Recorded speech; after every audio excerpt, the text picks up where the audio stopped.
Hello, everyone, and welcome to part two of the Efik naming system series. In the last video I made on this series, I had explained that the Efik people have a naming system categorized into four, and I had discussed two, which were proper names and birth names. So if you had missed that video, I have left the link in the description box. It is important that you watch it so you can understand this session better. So for today, I'm going to be discussing pet names and names signifying valor. So let's begin. If pet names are used to identify the parent, grandparent, or great grandparent, the proper name of which the child in question bears. For instance, if a male child is named after his grandfather, he may be called a tete to show that he was named after his grandfather. Okay, let me give you a more practical example. My name is Ofyong. Ofyong is a proper name which can be borne by both male and female. My maternal grandfather's name was Ofyong, so I was named after him. And because of that, my father named me Etawan, meaning wife's father. I hope that explains this better. So it is used as a reference name to identify the parent, grandparent, or great grandparent after whom a child is named. Now, here is another example. If a male child is named after his father, he may be called Kokoite. And if a female child, likewise, if a female child is named after her mother, she may be called Kokika. Also, pet names may be gotten from the combination of a child's birth position and that of their parent. For instance, a first daughter whose mother is or was also a first daughter may be called Adiara Diara. We also have Adiarakpan, Adiawuro, Akpana Diara, etc. Combination of their birth position and those of their parents. So the examples are many. Other pet names include Itekamba, Makamba, etc. I hope this explains the if a pet name category properly to your understanding. Now let's move on to names that signify valor.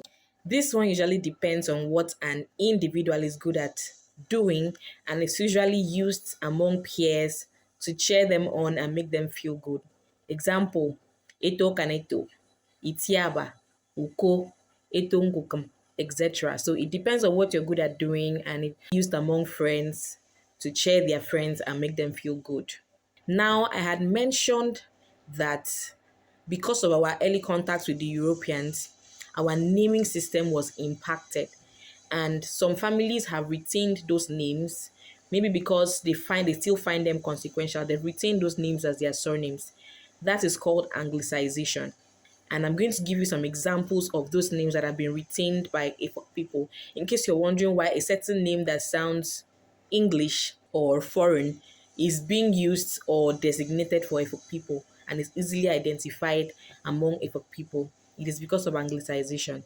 Some examples include Kobum for Kabum, Hogan for Kon, Henshaw for Nsa, Basil for Basi, Ephraim for Ephraim, etc. All those names are still being used by our people and can easily be identified and pointed out as names borne by people.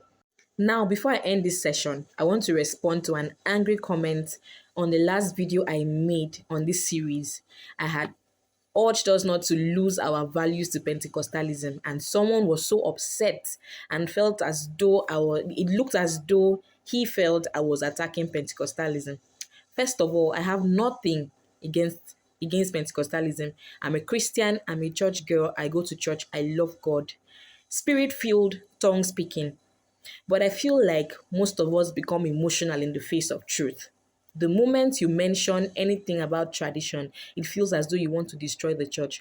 For instance, the Ekpe masquerade that most of us tag demonic to be, let us not forget that Ekpe masquerade was used to chase people to church back in the days when the Europeans first introduced church to us. There is nothing wrong with church. There's nothing wrong with going to the mosque. There's nothing wrong with doing anything you want to do or worshiping anything you want to do. It is well within your rights. But my point is, show your emotions and face the truth. We must not lose our values because we want to go to church. We must not lose our values, our names. Very important. We must not lose our name, our naming system, this unique naming system, just because we feel that our values are demonic or are meant to destroy the church. If we don't guard against this, we'll wake up one day and we'll not find our tradition anywhere, and there will be no way to fix it by then.